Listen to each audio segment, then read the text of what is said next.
আসসালামু আলাইকুম রহমতুল্লাহি ওবারাকাতুহু। আরেকটি ভিডিওতে সবাইকে স্বাগতম। আপনারা দেখছেন টপ সোলার, আর আপনাদের মাঝে কথা বলতেছি আমি নাজমুল। আজকের এই ভিডিওটা খুবই গুরুত্বপূর্ণ। আমার বিশ্বাস এই ভিডিওটা আপনিও খুঁজতেছেন, তাহলে ধৈর্য ধরে পুরো ভিডিওটা দেখলে আপনি এখান থেকে অনেক কিছু জানতে পারবেন এবং নিজের মতো করে একটা হাইব্রিড ইনভার্টারকে সেটিং প্রণালীগুলো সেট করে নিতে পারবেন ইনশাল্লাহ। তো প্রথমে যদি একটু ধারণা দিয়ে নেই হাইব্রিড ইনভার্টারগুলো সম্পর্কে। দুই ধরনের ইনভার্টার বাজারে পাওয়া যায়, একটা হচ্ছে অন গ্রিড আর একটা হচ্ছে অফ গ্রিড। অন গ্রিড এবং অফ গ্রিডের মধ্যে একটু পার্থক্য বোঝায় দেই। অন গ্রিডটা হচ্ছে যেসব এলাকাতে আপনার 24 ঘন্টা লোড মানে বিদ্যুৎ থাকে নিরবিচ্ছিন্নভাবে, তাদের ক্ষেত্রে মূলত এই জিনিসটা ব্যবহার করে, কিংবা নেট মিটারিংয়ের জন্য ব্যবহার করা হয়। আর এটা হচ্ছে কারেন্ট বিল কমানোর জন্য। পাশাপাশি হচ্ছে এটার মধ্যে ব্যাটারি লাগে না। এটা যতক্ষণ আপনার কারেন্ট আছে ততক্ষণ এটা কাজ করে, না হলে এটা কাজ করে না। এবার আসেন অফ গ্রিড। অফ গ্রিড যে ইনভার্টারগুলো আছে এগুলা খুবই দরকারি। মানে যেসব এলাকায় ঘন ঘন লোডশেডিং হয়, বিদ্যুৎ থাকে না, সেই ক্ষেত্রে অফ গ্রিড ইনভার্টারগুলো খুবই ভালো কাজ করে। এটার সাথে ব্যাটারি কানেকশন দিতে হয়।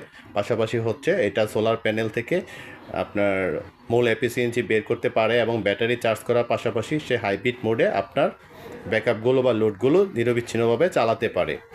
এবার আসেন এই মানে প্রোডাক্টটা সম্পর্কে অনেকে আমাকে বলেছিলেন যেন একটা সেটিং ভিডিও আপনাদের মাঝে তুলে ধরি। তো আমি কাজের চাপ কিংবা হচ্ছে পরিপূর্ণ সঠিক তথ্য না জানার কারণে তখন আমি ভিডিও আকারে তুলে ধরি নাই, কারণ সঠিক তথ্য না দিলে আসলে এখানে বিভিন্ন ধরনের সমস্যা হইতে পারে আপনাদের ক্ষেত্রে। তো আজকে আমি এটার একটা পূর্ণাঙ্গ ভিডিও আপনাদের মাঝে নিয়ে আসবো সেটিংসের। অবশ্যই ভিডিওটা একটু লম্বা হতে পারে, কিন্তু আপনি মনোযোগ দিয়ে না টেনে দেখলে আপনি যে কোনো ধরনের ইনভার্টার হোক, সুপারস্টারের কিংবা অন্য কোনো ইনভার্টার, আপনার প্রণালী প্রায় সেম, আপনি নিজের মতো করে সেট আপ করে নিতে পারবেন। এখন আসেন এটার স্ক্রিনে নিয়ে যাই এবং এটার সেট আপ প্রণালী নিয়ে একটু কথা বলি। কিভাবে করবেন? ফার্স্ট টাইম হচ্ছে ইন্টার বাটন যেটা আছে এটার মধ্যে প্রেস করবেন, ধরে রাখবেন একটু। ধরে রাখার পরে যে নর্মালি সে সেটিংয়ে চলে গেছে, 00 যেটা আছে স্কিপ, এটা করা দরকার নাই। ডাউন বাটনে চাপ দিবেন, একটার পরে একটা ফাংশন চেঞ্জ হবে। এখানে আপনি সেটিংগুলো কিভাবে করবেন? আপনার প্রথম কাজ হচ্ছে যে আমরা যেহেতু সোলারকে প্রায়োরিটি দিব, সেই ক্ষেত্রে আমরা হচ্ছে এটাকে মানে ওই সিস্টেমটা অন করে রাখবো যাতে আমরা হাইব্রিড মোডটা ব্যবহার করতে পারি। এখানে এক এক ফাংশন থাকতে পারে, আমি এটাকে বলছি আপনি কোথায় রাখবেন। আপনি এটাকে রাখবেন হচ্ছে SUB, সোলার প্রথম, তারপর হচ্ছে ইউটিলিটি, তারপর হচ্ছে ব্যাটারি। মানে প্রথম সোলার থেকে নিবে, তারপর হচ্ছে সে কারেন্ট থেকে নিবে, তারপর হচ্ছে ব্যাটারি থেকে নিবে, মানে ব্যাটারিটা রিজার্ভ রাখবে। এটা এভাবে সেট করে দিয়ে দিলে আপনার বিদ্যুৎ বিল অনেক কম আসবে এবং আপনি ভালো একটা সার্ভিস এখান থেকে পাবেন। পাশাপাশি ব্যাটারিকেও চার্জ করবে, সে লোডও চালাবে। আর এখন যদি দ্বিতীয় ফাংশনে চলে যান, এখানে হচ্ছে আপনি সর্বোচ্চ কত এম্পিয়ারে সেট করবেন সোলার চার্জিং এম্পিয়ার যেটা। এখানে আপনি চাইলে এটা ইন্টার বাটনে চাপ দিলে এটা ব্লিঙ্কিং শুরু হবে। আপনি এখান থেকে এরও দুইটা বাটনের সাহায্যে কম বেশি করতে পারবেন। আপনি যদি এটাকে আপনার বাসায় যদি লিথিয়াম ব্যাটারি থাকে কিংবা পানির ব্যাটারি যেই বলেন না কেন, ব্যাটারির উপর ডিপেন্ড করে বা বিএমএসের উপর ডিপেন্ড করে আপনি এটাকে কম বেশি করে নেবেন প্রয়োজন মতো। হ্যাঁ, যেহেতু আমি লিথিয়াম ব্যাটারি ব্যবহার করতেছি, আমি এটাকে 40 এম্পিয়ারে রেখে দিব। হ্যাঁ, 40 এম্পিয়ারে রেখে দিব। সে 40 এম্পিয়ার চার্জ করবে, পাশাপাশি হচ্ছে বাকিটুকু লোড সে আপনার করবে, ওই চালাবে। পাশাপাশি যদি শর্ট পড়ে সে গ্রিড থেকে নিবে। এখন 3 নাম্বার যে ফাংশনটা, এটাতে যদি যাই, এখানে হচ্ছে আপনি কোন মোডে রাখবেন। আপনি যদি ইন্টার বাটনে চাপ দেন, দেখেন বিভিন্ন ধরনের অপশন আছে। APL হয়তোবা ফার্স্ট অবস্থায় সিলেক্ট থাকে। APL অপশনটাকে চেঞ্জ করে আপনি যদি নর্মালি চালাতে চান তাহলে APL ঠিক আছে। আর যদি মনে করেন যে না, আমার বাসায় অন্য রাউটার সূক্ষ্ম ডিভাইস আছে, তাহলে ইউপিএস মোডটা অন করে দিবেন। সেই ক্ষেত্রে হচ্ছে কোনো সূক্ষ্ম ডিভাইস রিস্টার্ট নিবে না, কিন্তু ইউপিএস মোডে একটু বেশি ব্যাটারি বার্ন করবে। এখন সরি, 3 4 5। এখন এটা খুবই গুরুত্বপূর্ণ একটা পয়েন্ট। আপনি এখানে ব্যাটারি টাইপ সিলেক্ট করতে হবে। আপনার বাসায় থাকতে পারে পানির ব্যাটারি কিংবা লিড অ্যাসিড ব্যাটারি বা লিথিয়াম ব্যাটারি, যাই বলেন। লিথিয়াম ব্যাটারির মধ্যে যদি কমিউনিকেশন পোর্ট থাকে তাহলে আপনি এখান থেকে লিথিয়াম আয়নটা সিলেক্ট করতে পারেন। যদি এটা না করেন, মানে কমিউনিকেশন পোর্ট ছাড়া যদি এটা সিলেক্ট করে দেন, সেই ক্ষেত্রে হচ্ছে সে ব্যাটারির সাথে কমিউনিকেশন করতে পারবে না এবং একটা সময় সিস্টেম এরর দেখাবে। ঠিক আছে? তো আমাদের যেহেতু আমিও লিথিয়াম ব্যাটারি এখানে সেটিং করেছি, বাট এখানে কমিউনিকেশন পোর্ট নাই ব্যাটারিতে, যার জন্য আমি এটাকে কি করব যদি একটু দেখাই।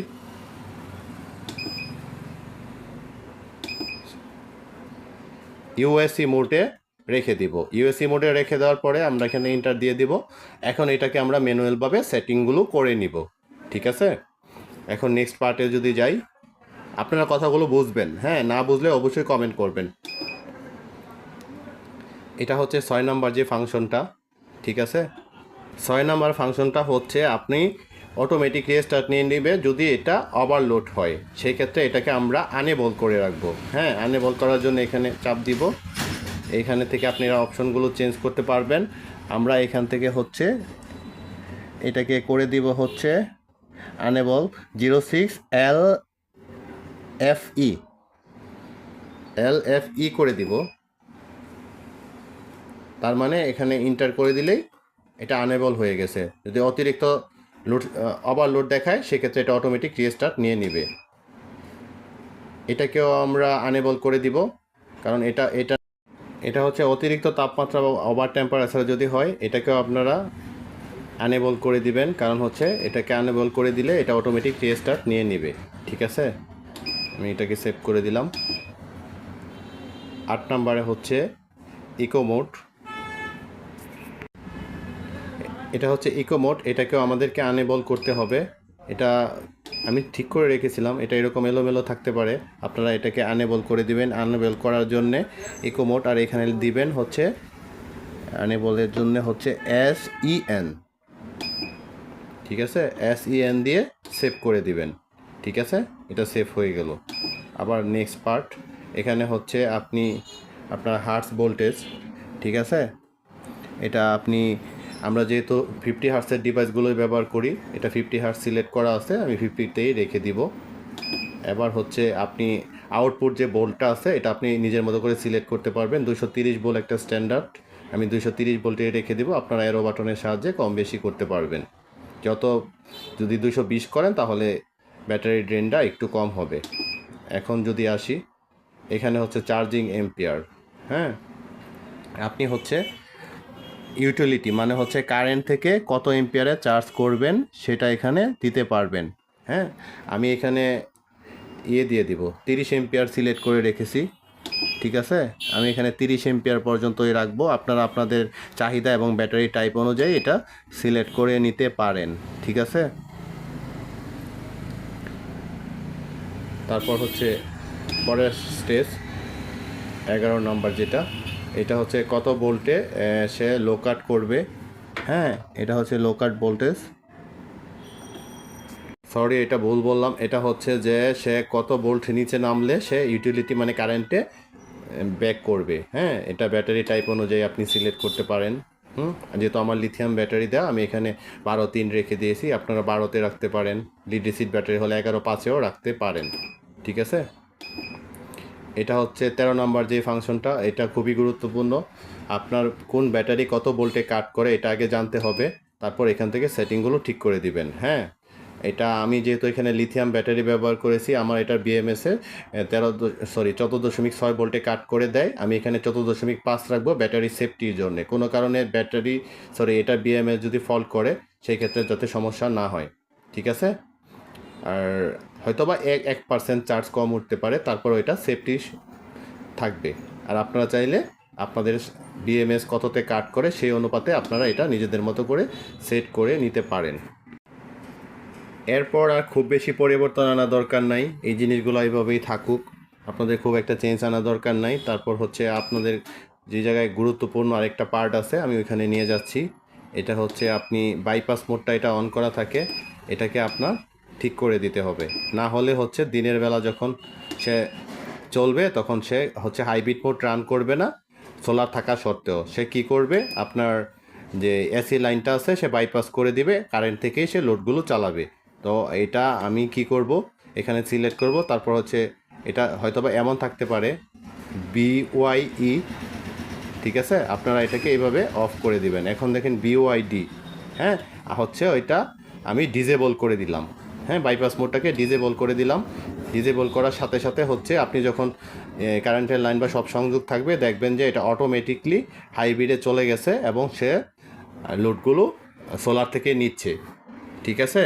আর যদি পর্যাপ্ত এনার্জি না থাকে সেই ক্ষেত্রে হচ্ছে সোলার প্লাস হচ্ছে ইউটিলিটি, এই দুইটার মাধ্যমে সে শেয়ার করবে। ধরেন 500 ওয়াট লোড আপনি ব্যবহার করতেছেন, 400 ওয়াট লোড সোলার থেকে নিচ্ছে, 100 ওয়াট কম পাচ্ছে, সেই 100 ওয়াট আপনার কারেন্ট থেকে নিবে। ঠিক আছে। এই হচ্ছে এটার সেটিং প্রণালী। এটা শুধু যে সুপারস্টারের ইনভার্টারের ক্ষেত্রে হবে এরকম না, প্রত্যেকটা ইনভার্টারের ক্ষেত্রেই প্রায় সেম প্রসেসিং বা সেম কাজই করতে হয়। আপনারা এই ভিডিওটা ভালোভাবে দেখলে হয়তো বা আপনারা নিজেদের মতো করে যে কোনো ইনভার্টার করে নিতে পারবেন। তারপরেও কমেন্ট বক্স রয়ে গেল, আপনাদের কোনো সমস্যা হলে অবশ্যই কমেন্ট করবেন। হ্যাঁ, আর ফোন করলেও আমি হয়তোবা যদি অনেক ব্যস্ত থাকি, যদি সুযোগ পাই অবশ্যই কোনো সমাধান দেওয়ার চেষ্টা করব। কিংবা এই টাইপের প্রোডাক্ট যদি লাগে ইনভার্টারগুলো, ওগুলো আমাদের কাছ থেকে নিতে পারেন, চাইলে সেট আপও করাতে পারেন। ঠিক আছে। এতক্ষণ ধরে ধৈর্য ধরে ভিডিওটা দেখার জন্য অবশ্যই সবাইকে ধন্যবাদ দিয়ে ছোটো করব না, অসংখ্য ধন্যবাদ বলতেছি। আর যারা নতুন আছেন চ্যানেলটাকে সাবস্ক্রাইব করবেন। আর এরকম মানে টেকনিক্যাল ভিডিও যদি দেখতে চান কিংবা ভালো প্রোডাক্ট সম্পর্কে জানতে চান, তাহলে অবশ্যই চ্যানেলটা সাবস্ক্রাইব করে রাখবেন। তো ধন্যবাদ সবাইকে, কথা হবে পরবর্তী ভিডিওতে। আল্লাহ হাফেজ।